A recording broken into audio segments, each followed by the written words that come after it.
was too good to be true. I knew it as soon as I saw it, but I couldn't resist.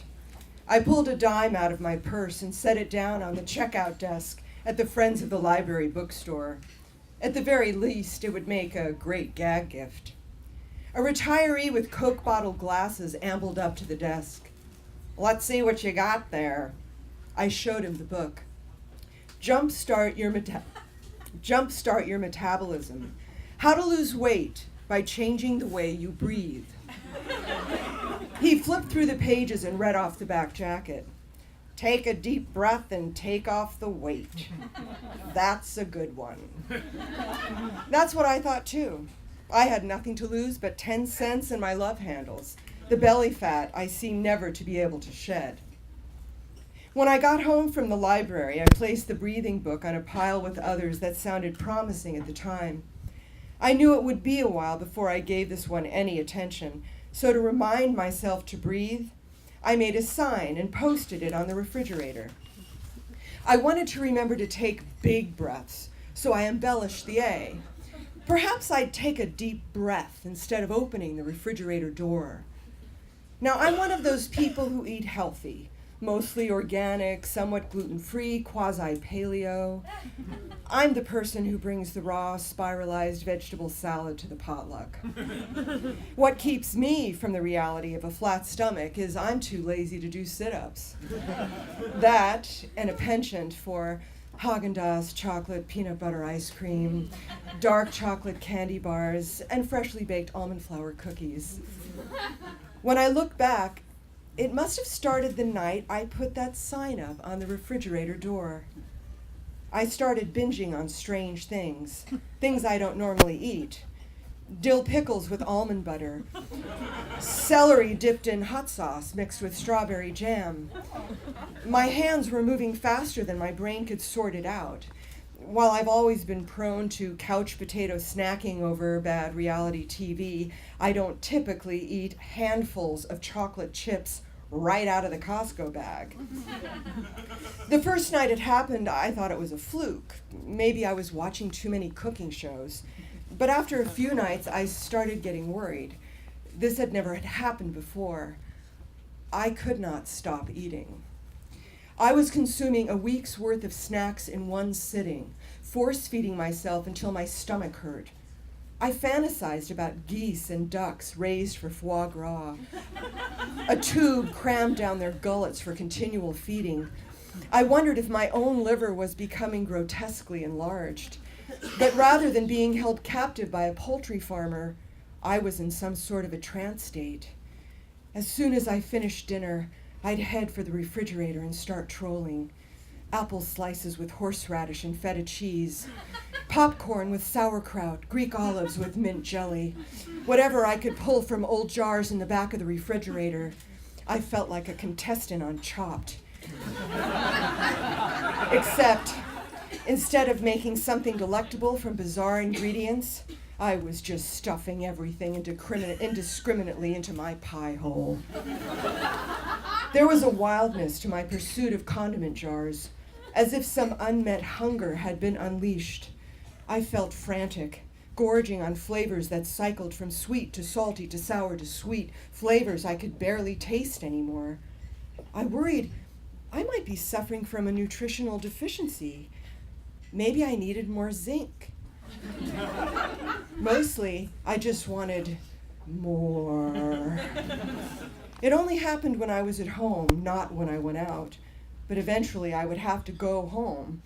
Sometimes I didn't want to. I feared my metabolic scale had tipped. I wondered if I wasn't driven to eat by some emptiness I didn't want to acknowledge. I was too embarrassed to tell anyone. Yet there was a momentum happening, and it scared me. I was out of control, and I needed help. I found an Overeaters Anonymous meeting that met the next day.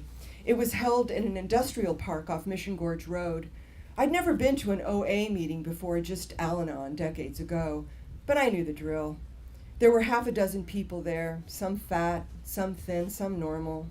We had to go around the room and say our names and admit we had a problem. My name is Carolyn. I don't think I'm addicted. I just can't stop eating. Everyone smiled and nodded their heads. They looked at me like I was one of them. But I didn't think I was one of them. I didn't want to be one of them. They seemed so tired and sad. I recited the list of foods I was binging on, and soon others recited their strategies for portion control. Eat only what fits on a salad plate. Don't eat after 7 p.m. Seek out a higher power. But I've always had trouble with the higher power part. A woman gave me her phone number and said I could call her at night. I could talk to her rather than raid the refrigerator. I could call her as long as I had Verizon so the minutes wouldn't count. I had Verizon, but I never called. When I got home, I ate a 3-pack of dark chocolate bars from Trader Joe's. I think the binging had been going on for 2 weeks when, out of desperation, I decided to seek professional help. I called my psychic astrologist in Leucadia,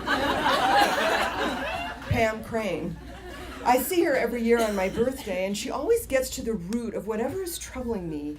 Maybe some planet had gone retrograde. Maybe she could help me sort it out, see it in a different way. I wondered what my hands were so desperate to find. It wasn't about food. I just did it with food. I overfed myself because I needed something, and food was something I had plenty of. I went outside and stood in the backyard, the same backyard I've known since I was a little girl. I thought of holiday dinners growing up, the house packed with relatives, chairs pulled from every room to seat grown-ups at the dining table, while I sat with the other kids at card tables, our elbows poking each other. I remembered the bustle in the kitchen, mothers and aunts in aprons, spooning potatoes into serving bowls, ladling gravy into boats, aromas filling the house while we waited for the parade of food that filled everyone's belly with the promise of kinship. I thought of the people I loved who have passed on, how alone I felt in this house I inherited. I was lonely. I was still feeling bloated from my binge the night before when I placed my hands on my belly, the belly I will probably always have. I took in a deep breath of night air and felt my belly grow even larger. Then I let it go. I took in another deep breath, held it, then let it go. I kept breathing deeply until I felt remarkably calm. I thought of Tom Robbins' line, "Breathing's a great way to get stoned without the side effects." I went back inside and was standing at the kitchen counter when something shifted in my awareness. I looked at the refrigerator. That's when I saw it. Right there in the middle of breathe, underlined, eat.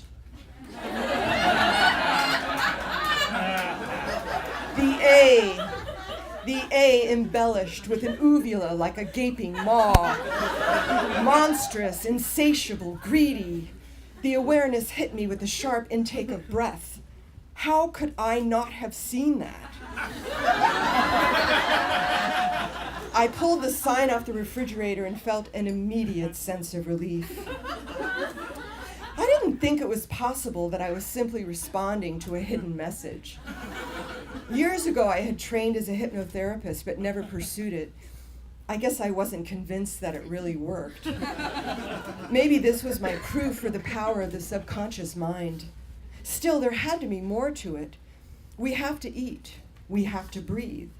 Yet the urgency I felt funneling food into my mouth made me wonder what it was I was really trying to fill up, or what feelings I was trying to push down. I was eating food without feeling fed. I was breathing, but I was uninspired. I cleaned out the refrigerator. I tossed all the condiment jars past their expiration date. The refrigerator seemed empty. I felt a little sad. I wasn't so sure having a flat stomach would change that. When you feel empty inside, you want to fill it up. Fill it up with anything. I wondered, Since I had been so entranced by the eat and breathe, what would happen if I put up another sign? It came to me somewhat quickly. Grateful. I liked that ate was already in there. Past tense. I put an extra L on grateful to communicate to my subconscious mind that I was already full. Then I drew 2 little arrows on the feet of the L's so that maybe when I looked at it, my feet would walk right past that refrigerator door. I went into the living room and turned off the TV. My television family on the Food Network wasn't doing it for me anymore. I decided to pick up that book on breathing. Maybe my belly just needed a little breathing room. I didn't have a snack that night, but after a few bites, I was done. I still felt kind of lonely, but the binging, it ended just like that.